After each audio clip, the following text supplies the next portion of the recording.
ओम नमः शिवाय। मैं हूं एस्ट्रोलॉजर के सिन्हा और मैं अपने यूट्यूब चैनल पर आप सभी का हार्दिक स्वागत करता हूं। मासिक राशिफल सितंबर का महीना और मेष लगन वाले जातकों के लिए पूरा समय कैसा बीतने वाला, आइए हम इस वीडियो में समझते हैं। देखिए, इस वीडियो को प्रारंभ करूं इससे पहले शब्द मैं यूज़ कर रहा हूं लगन, और लगन के आधार पर ही आप देखिए। सामान्यतः मैं क्या देखता हूं, कमेंट सेक्शन में आप पूछते हैं कि ये लगन के आधार पर है या चंद्र राशि के आधार पर है। मेरी सभी गणनाएं जो होती हैं, देखिए चंद्रमा के हिसाब से कैलकुलेशन किया जाता है, लेकिन जो मेरा प्रिडिक्शन होता है वो मैं हमेशा से लगन के आधार पर दिया हूँ। तो जो नए व्यूअर हैं इसको हमेशा याद रखें, अगर मैं बताऊं या ना बताऊं वो लगन के आधार पर बाय डिफ़ॉल्ट आपको समझना चाहिए। अभी क्या स्थिति बन रही है इसको सबसे पहले देखते हैं। एक तो भाद्रपद मास ऑलरेडी चल रहा है और इस महीने का जो प्रारंभ होगा भाद्रपद शुक्ल पक्ष पंचमी से स्टार्ट होगा और ये अश्विन कृष्ण पक्ष पंचमी तक ये चलेगा पूरा का पूरा। तो ये पूरा महीना कैसा बीतेगा आइए हम समझते हैं।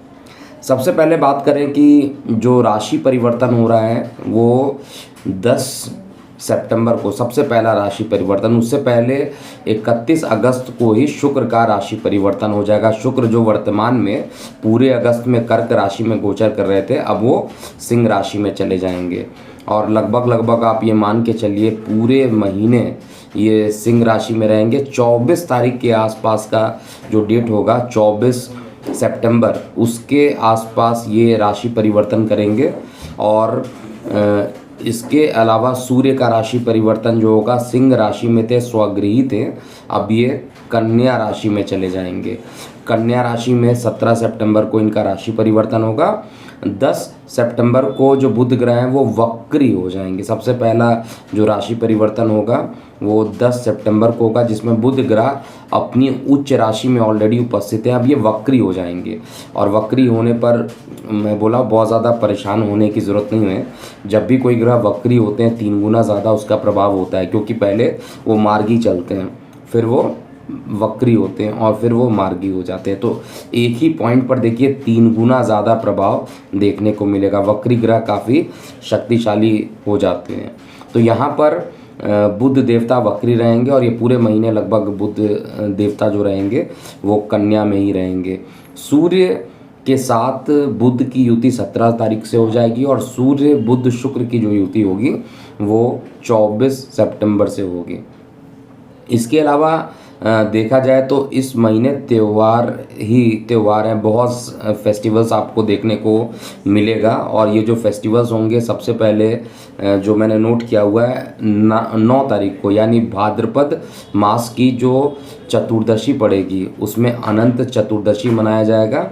इसके अलावा जो प्रदोष व्रत रहेगा, प्रदोष व्रत जो होता है वो हमेशा शुक्ल पक्ष कृष्ण पक्ष त्रयोदशी में होता है। तो 8 तारीख को 8 सितंबर को प्रदोष व्रत होगा और इसके अलावा जो अश्विन कृष्ण पक्ष त्रयोदशी होगी उसमें भी प्रदोष व्रत मनाया जाएगा। 13 तारीख को गणेश चौथ, विश्वकर्मा पूजा 19 तारीख को और शरदीय नवरात्रि का जो प्रारंभ रहेगा वो 26 को होने वाला है। शरदीय नवरात्रि में क्या क्या करना चाहिए इस पर अलग मैं वीडियो दूंगा।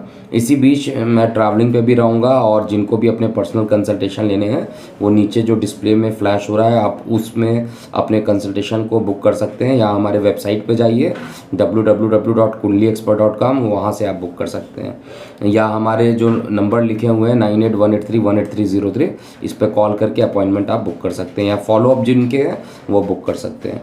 अब हम बात करते हैं ये पूरा महीना मेष लगन वाले जातकों के लिए कैसा बीतेगा। सबसे पहले मेष लगन वाले जातकों के लिए हम बात करेंगे। मूल विचार को भी आपको ध्यान देना पड़ेगा, क्योंकि जब हम साप्ताहिक राशिफल बनाते हैं वहाँ तो बताते ही हैं, लेकिन यहाँ पर जो मासिक राशिफल है, चंद्रमा मूल नक्षत्र में कब कब पहुँचेंगे, तो जो मूल नक्षत्र जिसको गंड मूल नक्षत्र कहा जाता है, तो मूल विचार जो रहेगा वो 3 तारीख, 12 तारीख, 21 तारीख और 30 तारीख को रहेगा। 3 तारीख को चंद्रमा ज्येष्ठा नक्षत्र में रहेंगे, 12 को चंद्रमा रेवती नक्षत्र में रहेंगे, 31 को जो चंद्रमा रहेंगे वो आश्लेषा नक्षत्र में, और 30 को पुनः ये ज्येष्ठा में रहेंगे। तो ज्येष्ठा नक्षत्र में, आश्लेषा नक्षत्र में जो ये चंद्रमा मोशन करेंगे, रेवती नक्षत्र, ये सभी गंडमूल नक्षत्र की श्रेणी में आते हैं और इसको शुभ नहीं माना जाता है। अब मेष लगन पे इसका क्या प्रभाव पड़ेगा इस वीडियो में आप समझेंगे। वीडियो का ड्यूरेशन थोड़ा लंबा हो सकता है, लेकिन पूरे डेप्थ एनालिसिस में बता रहा हूँ। इस वीडियो में आप समझेंगे इस पूरे महीने आपका स्वास्थ्य कैसा रहेगा। सबसे पहला, स्वास्थ्य सर्वोपरि, सबसे पहला प्रेडिक्शन स्वास्थ्य पर। और दूसरा, अगर लाइफ है तो फिर धन के खर्च का होना, धन के आगमन का होना, यानी फाइनेंस के बारे में बात करेंगे। इसके पश्चात संतान, प्रेम प्रसंग, यात्राओं के बारे में और कुछ विशेष होगा तो उसको भी हम इस वीडियो में समझेंगे।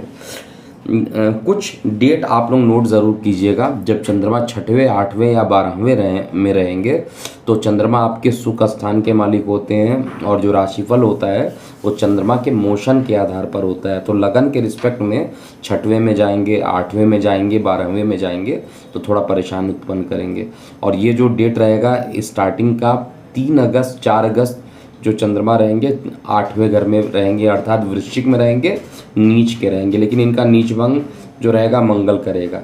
इसके अलावा 10, 11, 12 ये 3 डेट ऐसा होगा जहाँ पर चंद्रमा द्वादश में रहेंगे, मीन में रहेंगे, और इसके बाद कन्या राशि में 24, 25 और 26 को ये कन्या में रहेंगे। तो 3, 4, 9, 10, 11, 12 और 25, 26 ये जो टोटल मिलाकर 7 दिन निकल के आ रहे हैं, ये 7 दिन चंद्रमा अच्छे परिणाम नहीं देंगे। अब क्या होगा आपके सुविधा के लिए, मैं ये बता दूं कि राहु अभी भी लगन में विराजमान रहेंगे, मंगल आपके लगन से द्वितीय भाव में रहेंगे, राहु लगन में और केतु सप्तम में विराजमान रहेंगे, बृहस्पति भी उसी जगह पर रहेंगे जैसा पिछले मंथ में थे, यानी दशम भाव में रहेंगे बृहस्पति, स्वराशि में वक्री रहेंगे, और जो शनिदेव हैं वो आपके दशम भाव में शनिदेव वक्री रहेंगे और बृहस्पति देवता लगन से द्वादश में वक्री रहेंगे। तो सबसे पहले आपके स्वास्थ्य की स्थिति को समझते हैं। स्वास्थ्य के बारे में आप नोट कीजिएगा। देखिए, स्वास्थ्य के लिए सभी ग्रहों का जो भी राशि परिवर्तन हो रहा है, स्वास्थ्य का डिपार्टमेंट बुध देवता को मिला है, और बुध देवता वहीं पर रहेंगे, और ये वहाँ पर रहने के कारण शुक्र का नीच भंग करते रहेंगे। तो शुक्र इस बार नीच का नहीं रहेगा। शुक्र जो है नीचस्थ राशि में रहेगा ही नहीं, भले ही 6 नंबर में यानी कन्या में शुक्र नीच के होते हैं, लेकिन वो नीच भंग करेंगे। और शुक्र बुध का एक साथ रोग स्थान पे चला जाना, ये आपके लिए एक प्रकार से कहा जाए मानसिक परेशानियां ज़्यादा उत्पन्न कर सकता है। लेकिन पिछले महीने के रिस्पेक्ट में जितनी परेशानियां उत्पन्न हुई थी वो परेशानियां अब ख़त्म होते हुए दिखाई देगी।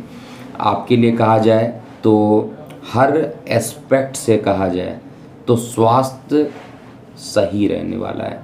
एक तो रोग स्थान पर ही सूर्य भगवान पहुंच जाएंगे, यानी सूर्य देवता रहेंगे, तो सूर्य देवता का रोग स्थान पर बैठना सर्वाधिक अच्छा माना जाता है, और यहाँ पर रोग को ये ख़त्म करने की कोशिश करेंगे। विदेश यात्रा के योग बनाएंगे, लंबी दूरी की यात्राएं भी होंगी, लेकिन स्वास्थ्य के पॉइंट ऑफ व्यू से जिनके स्किन काफ़ी सेंसिटिव रहते हैं उनके लिए परेशानी अभी भी बढ़ेगी। और शुक्र जो होता है वो काम वासना का जो मालिक होता है, कुछ 6वें घर में रहेगा और सप्तम का कारक भी होता है, तो जीवन साथी के साथ कुछ ना कुछ वाद विवाद लगे रहेंगे इस महीने। जिनके लीगल केस चल रहे थे उनमें लीगल केस में सफलता मिलते हुए दिखाई दे रही है। और ये लीगल केस किस तरीके का होना चाहिए, जीवन साथी को लेकर किसी ना किसी प्रकार का लीगल केस जो चल रहा होगा वो केस ख़त्म हो सकता है यहाँ पर, और ये आपके फेवर में आ सकता है। लेकिन जीवन साथी को लेकर सबसे बड़ी परेशानी मेष लगन वाले जातकों को देखने में मिलेगी।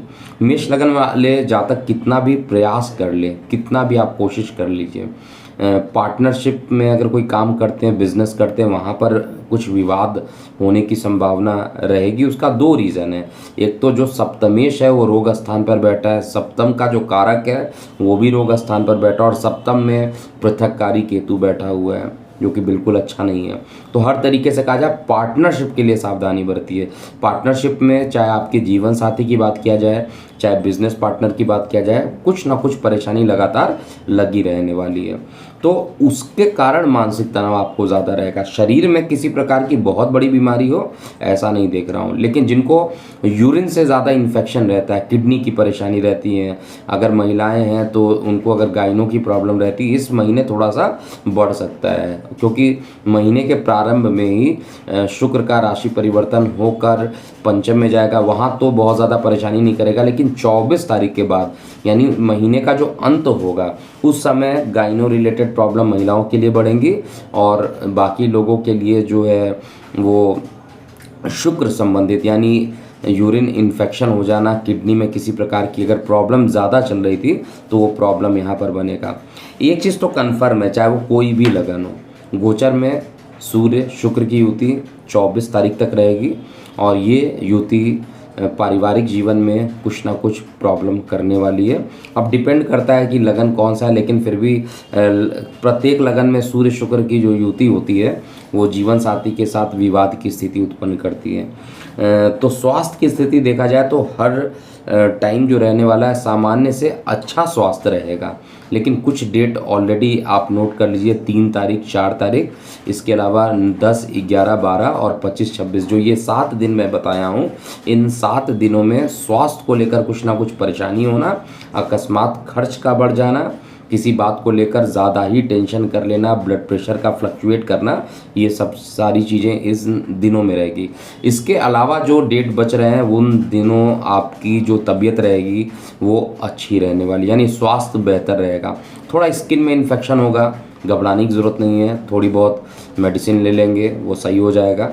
लेकिन यहाँ पर गणेश जी को अगर आप पुष्प अर्पित करते हैं डेली तो स्वास्थ्य संबंधित जो समस्याएं हैं वो सॉल्व हो जाएगी। बहुत ज़्यादा परेशानी जिनको चल रही थी उनकी परेशानी ख़त्म होगी। स्वास्थ्य एक चीज़ कन्फर्म है, पिछले महीने के रिस्पेक्ट में बढ़िया होने वाला है। पिछले महीने के रिस्पेक्ट में स्वास्थ्य अच्छा रहेगा, और मैं ये कामना भी करता हूँ जितने भी लोग हैं, चाहे वो किसी भी लगन के हो, किसी का स्वास्थ्य खराब ना हो। स्वास्थ्य अगर है तो उसके बाद ही लाइफ होती है। तो स्वास्थ्य के लिए अगर कुछ मुझे डेट दिख रहा है तो उन डेट पे आपको थोड़ा सा स्ट्रिक्टली पालन करना चाहिए, और उपाय भी साथ साथ बताते जा रहा हूँ। तो 2 चीज़ें अभी तक क्लियर हो गई हैं स्वास्थ्य को लेकर, वो 7 दिन जो बताए हैं उसको थोड़ा सावधानी रखिएगा। इसके अलावा जीवन साथी के साथ बहुत अच्छा संबंध नहीं रहने वाला है, चाहे वो जीवन साथी की तबीयत ही खराब हो जाए उसको लेकर आप टेंशन ले लीजिए, या जीवन साथी से किसी प्रकार का विवाद हो जाए, या आपके और जीवन साथी के बीच में किसी कारणवश सेपरेशन हो जाए। किस तरीके का सेपरेशन? टेम्प्रोरी सेपरेशन, आपको काम के लिए कई दिनों तक बाहर जाना पड़े, और जो सूर्य बुध का योग बनेगा आपको विदेश में ले जाएगा, पत्नी घर पे रहेंगी, तो हो सकता है कुछ सेपरेशन इस तरीके से बना रहे। लेकिन हर तरीके से सूर्य शुक्र की युति, शुक्र का 6वें घर में 24 तारीख के बाद जाना, सप्तमेश शुक्र है, रोग स्थान पे बैठना, सप्तम पे केतु का बैठना, हर तरीके से बहुत अच्छा इंडिकेशन जीवन साथी को लेकर नहीं है। धन की स्थिति को देखा जाए, देखिए धन का जो मालिक है वो भी कौन है? शुक्र देवता है। पंचम में जाएंगे, तो पंचम में जब ये जाएंगे स्टार्टिंग से लेकर यानी महीने के प्रारंभ से लेकर 24 तारीख तक ये अच्छा परिणाम देंगे। माइंड जो रहेगा धन को अपने मतलब माइंड का यूज़ करके, प्रॉपर यूज़ करके धन को संचित करने का जो आपका प्रयास रहेगा वो पॉजिटिव पाया जाएगा। धन संचित होगा, इसमें कहीं पर भी कोई दिक्कत नहीं है। लेकिन 24 तारीख के बाद जैसे ही शुक्र का राशि परिवर्तन होकर वो आपके 6वें भाव में जाएंगे, वहाँ से बैठ के द्वादश को देखेंगे, तो निश्चित रूप से परिवार में विवाद उत्पन्न होना यहाँ पर स्टार्ट हो जाएगा। पैसे भी एकदम से खर्च होने लगेंगे। पैसे जो होंगे परिवार के सदस्यों के अस्पताल पर खर्च होना या खुद पर अस्पताल पर खर्च करना, इस तरीके से कंडीशन यहाँ पर बनेगा। देखिए सबसे इम्पॉर्टेंट बात यहाँ पर क्या है कि आपका लग्नेश जो है मंगल देवता वो अभी भी द्वितीय भाव में है। द्वितीय भाव में मंगल बैठे हैं, भले ही शत्रु राशि में बैठे हैं। और आप लोगों को बता दूं शुक्र कभी भी मंगल को शत्रु नहीं मानता है, लेकिन मंगल जो है शुक्र को शत्रु मानता है। तो द्वितीय भाव में मंगल रहेंगे और अपने ही राशि को देखेंगे, अष्टमेश होकर खुद द्वितीय भाव में बैठेंगे, तो धन का जो फ्लो रहेगा 24 तारीख तक तो ठीक रहने वाला है। 24 के बाद अकस्मात पैसे खर्च होना, धार्मिक यात्राओं में ज़्यादा समय व्यतीत करना, अस्पतालों पर पैसे खर्च होना, ये वो समय रहेगा जहाँ पर धन हानि के योग तुरंत बनने प्रारंभ हो जाएंगे। लेकिन फिर भी अगर कहा जाए 30 दिन में अगर 24 दिन ठीक रह रहा है तो ओवरऑल कंडीशन तो मैं इसको अच्छा ही लेके चलूँगा। कुछ देखिए फेस्टिवल भी है तो पैसे तो खर्च होने ही वाले हैं वहाँ पर, लेकिन फिर भी कंडीशन जो रहेगी वर्स्ट कंडीशन नहीं बनेगी। पैसे का जो साधन रहेगा वो 24 तारीख के बाद थोड़ा सा आपको महसूस होगा कि फंड्स की कमी हो रही है और धन की कोशिश भी करेंगे तो जल्दी मिलेगा नहीं। लेकिन लोन के लिए अगर अप्लाई कर रहे हैं तो लोन के लिए अच्छे परिणाम आपको देखने को मिलेंगे, और ये भी जो लोन होगा वो 24 तारीख के बाद अगर आप अप्लाई करते हैं तो जल्दी आपके फेवर में आता हुआ दिखाएगा। तो स्वास्थ्य को हमने कंप्लीट कर लिया और जीवन साथी का सहयोग देख लिया, और साथ में बिजनेस पार्टनर, दैनिक रोजगार को देख लिया। सप्तम से जो जो चीज़ें देखना था वो देख लिया, छठवें से जो जो देखना था वो देख लिया। अब द्वितीय भाव में जो मंगल बैठे हैं, द्वितीय भाव का जो कारक होता है बुध, वो भी रोग में रहेगा, और द्वितीय भाव का दूसरा कारक जो होता है बृहस्पति देवता होते हैं, वो द्वादश में रहेंगे। तो इंडिकेट कर रहे हैं कि धन पर पहले से, क्योंकि मैं आपको बता चुका हूँ 24 तारीख के बाद गोचर में ऐसी स्थिति बन रही है, तो आपको अपने धन को खर्च करने की जो टेंडेंसी है, थोड़ा सा हाथ को टाइट करके रखिएगा, धन को थोड़ा बचा कर रखिएगा, नहीं तो पैसे लास्ट मोमेंट पे आपको काफ़ी परेशानियां दे सकते हैं, या किसी ना किसी तरीके से धन का खर्च करा देंगे। परिवार के किसी एक सदस्य के अस्पताल में जाने की संभावना भी हो सकती है। हो सकता है अस्पताल जाएं वापस आ जाएं, हो सकता है कि अस्पताल जाएं तो वो एडमिट हो जाएं, उस पर पैसे खर्च हो जाए। ऐसे कुछ कंडीशन अभी भी मेष लगन वाले जातकों के लिए बन रही है। लेकिन ओवरऑल कंडीशन देखा जाए धन को लेकर, तो धन का फ्लो जो रहेगा प्रारंभिक 24 दिनों तक बना रहेगा। इसके अलावा कार्य व्यवसाय की बात किया जाए, देखिए वैसे ही मेष लगन है, दशम भाव में शनि, और शनि दशम भाव का कारक भी होता है, बृहस्पति भी दशम भाव के कारक होते हैं। बृहस्पति पर शनि की वक्र दृष्टि ऑलरेडी पड़ रही है, तो स्थान परिवर्तन का योग, जिन लोग को स्थान परिवर्तन करना है, बहुत ही अच्छे योग इस महीने भी बने हुए हैं। अगर स्थान परिवर्तन करना चाहते हैं तो आपको अप्लाई कर देना चाहिए इस महीने। लगभग 15 तारीख के बाद, 17 तारीख के बाद जब सूर्य भी बुध के साथ हो जाएंगे तो वहाँ पर स्थान परिवर्तन के प्रबल योग आपके बन सकते हैं। गले को थोड़ा सा संयमित रखिएगा। गले में मंगल बैठा है, शत्रु राशि में, लग्नेश भले ही है, लेकिन मंगल जब गले में बैठ जाता है तो पावरफुल हो जाता है, और पावरफुल होकर आदमी ऐसी ऐसी बातें मुंह से बोलना प्रारंभ कर देता है, तो वो थोड़ा अशुभ प्रभाव रहता है। और वहाँ पर भी देखिए तो राहु से द्वितीय भाव में है, तो ये भी कंडीशन बहुत अच्छी नहीं बनती है कि आप बात करेंगे, संयम खो दीजिएगा तो मुंह से उल्टी सीधी बातें निकलने लगेगी जो सामने वाले लोगों को ज़्यादा परेशान करने लगेगी। तो इसलिए बेहद सावधानी पूर्वक बात कीजिए, और कार्य व्यवसाय की स्थिति यथावत बनी रहने वाली है। अब हम बार बार आप लोगों के मैसेज पढ़ रहे थे, आप लोग बोलते हैं कि सब कुछ बताता हूँ लेकिन प्रेम संबंध के बारे में ज़्यादा नहीं बताते हैं। तो प्रेम संबंध की स्थिति जो है, सूर्य शुक्र के कारण जो युति बनी हुई है, पंचमेश पंचम में है। अभी ग्रहों की स्थिति अगर आज के डेट में देखिए तो पंचम में आपका है, पंचमेश पंचम में बैठा हुआ है, द्वादशेश द्वादश में बैठा है, दशमेश दशम स्थान पर बैठा हुआ है, इसके बाद लग्नेश द्वितीय भाव में बैठा हुआ है, तो और छठेश छठवें भाव में बैठा हुआ है। तो सभी ग्रह लगभग अपने घर में बैठे हैं, अपनी उच्च राशि या स्वराशि में जाकर बैठे हुए हैं। राहु और केतु ऑलरेडी जो है मेष और केतु जो है तुला में बैठे हैं। तो ये सारी कंडीशन ये बता रही है कि पिछले महीने के रिस्पेक्ट में ये महीना अच्छा बीतने वाला है, इसमें कहीं पर भी कोई दिक्कत नहीं दिख रहा है। प्रेम प्रसंग को लेकर थोड़ा आप एग्रेसिव हो सकते हैं, और एग्रेसिव होने से प्रेम प्रसंग बनेगा नहीं, उल्टा टूटने की संभावना ज़्यादा बनेगी। इसलिए यहाँ पर एक तो देखिए सप्तम स्थान पर केतु ऑलरेडी विराजमान है, और केतु के बारे में अगर आप जानते होंगे तो केतु के पास सर होता है नहीं, उसके पास केवल धड़ का हिस्सा होता है और धड़ के साथ दिल होता है। तो ये दिल से सोचने वाला प्लैनेट होता है। दिमाग से सोचिएगा तो यहाँ पर प्रॉब्लम हो जाएगा। दिल से जो भी चीज़ आप सोचते हैं वहाँ पर केतु शुभ परिणाम देगा।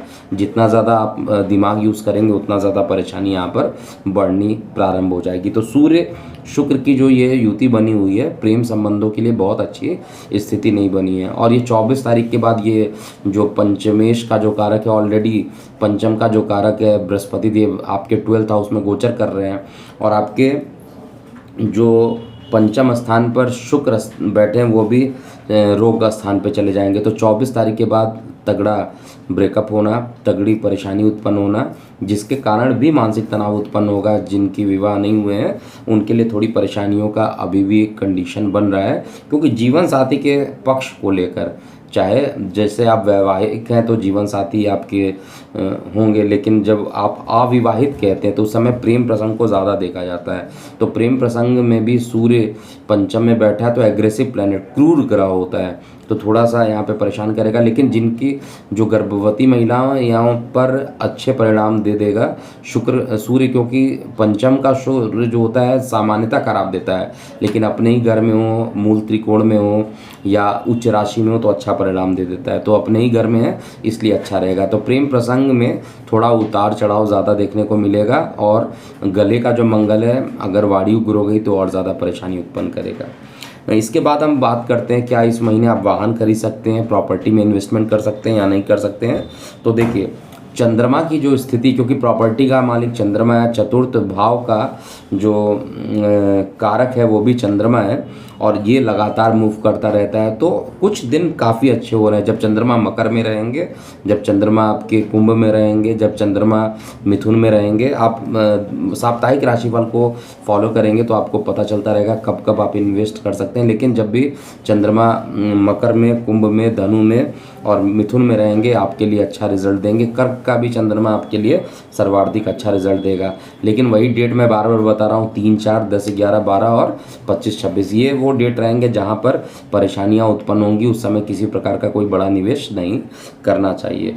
ओवरऑल निवेश के लिए अभी अच्छा समय नहीं है। अगर आपको निवेश करना ही है तो सूर्य का राशि परिवर्तन हो जाने दीजिए, उसके बाद आप निवेश कीजिए। 6वें भाव में जब सूर्य जाएंगे तो निश्चित रूप से अच्छे परिणाम देने के लिए बाध्य हो जाएंगे। तो ओवरऑल वेट करना चाहिए अच्छे टाइम का। शेयर सट्टा लॉटरी की अगर बात किया जाए तो ऑलरेडी आपका जो भाग्य का मालिक है 12th हाउस में गया है, शेयर सट्टा लॉटरी का जो कारक है लगन में बैठा है। तो एग्रेसिव ट्रेडिंग करने से बहुत बड़ा नुकसान हो सकता है, इसलिए एग्रेसिव ट्रेडिंग नहीं कीजिएगा। ये मैं बार बार बोल रहा हूँ मेष लगन वाले जातकों के लिए, नहीं तो एक बड़ा नुकसान होगा, फिर आप परेशान होंगे।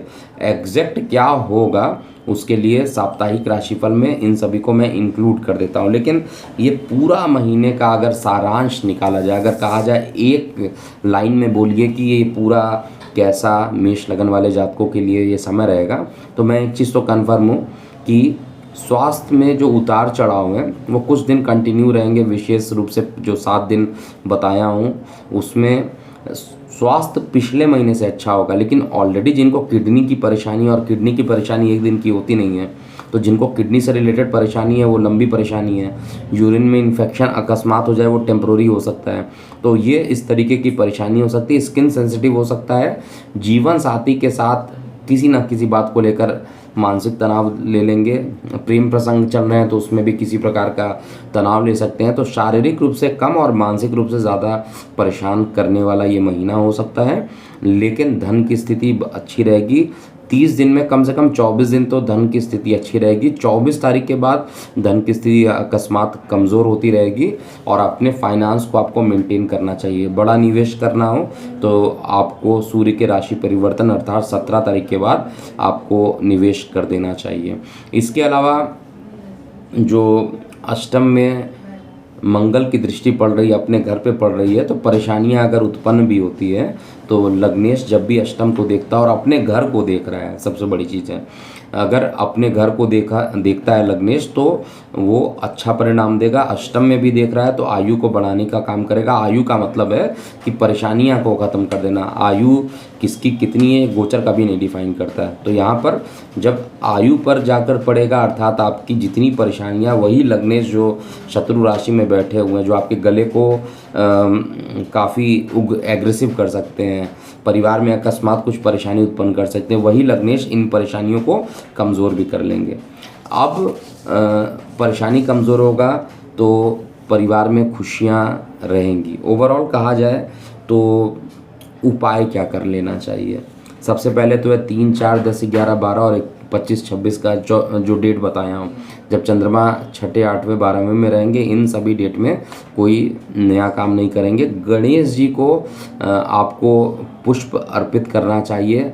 हरा कलर का कोई भी वस्तु हो, या गौ माता को आप सबसे अच्छा कीजिए, हरी घास खिला दीजिए, या पालक खिला दीजिए, या हरी सब्जी कुछ खिला दीजिए, तो उससे काफ़ी अच्छा समय रहेगा। और कोशिश कीजिए कि इस महीने जब भी कुछ परेशानी होती है, और अगर आप डायबिटिक नहीं हैं तो उस कंडीशन में आपको हनी और वाटर, इन दोनों को, यानी हनी और जल का मिश्रण बनाकर उसको अगर आप पीते हैं तो इस समय परेशानियां, बहुत ज़्यादा टेंशन बढ़ जाए तो ये उपाय करने से ज़्यादा अच्छा रहेगा। बस थोड़ा आपको देखना पड़ेगा कि आप डायबिटिक नहीं हैं तो ये आपको उपाय करना है। नहीं तो आपको इस पूरे महीने जो है हनुमान चालीसा कीजिए, बजरंग बाण का पाठ कीजिए, जिससे कि ये पूरा महीना जो निगेटिव है, एटलीस्ट जहाँ जहाँ निगेटिव पॉइंट बन रहा है वहाँ पर अच्छा है। निगेटिव भी कहाँ पर बन रहा है, देखिए स्वास्थ्य में थोड़ा बहुत फ्लक्चुएशन तो रहेगा, लेकिन बहुत ज़्यादा निगेटिव जो बन रहा है, परिवार के सदस्य का अस्पताल में भर्ती होना, ये आपको मानसिक रूप से परेशान करेगा। कार्य व्यवसाय अच्छे चलेंगे और प्रेम प्रसंग में भी किसी बात को लेकर थोड़ा निराशा हाथ लगेगी। तो ये था पूरा गोचर का परिणाम, और ये गोचर का परिणाम है, बार बार मैं बता दे रहा हूँ, जिनको एग्जैक्ट देखना है कि उनके ऊपर क्या प्रभाव पड़ रहा है। अब आपकी कुंडली अलग होगी, आपका हो सकता है टाइम अच्छा चल रहा हो, लेकिन गोचर में तो ये परिणाम देगा। एग्जैक्ट एक्यूरेसी के साथ अगर देखना चाहते हैं तो कस्टमाइज राशिफल के लिए आप हमारी वेबसाइट पे जाइए, वहाँ पर लॉगिन साइन अप कीजिए और 30 डेज़ का फ्री ट्रायल आप वहाँ पर ओपन कर सकते हैं।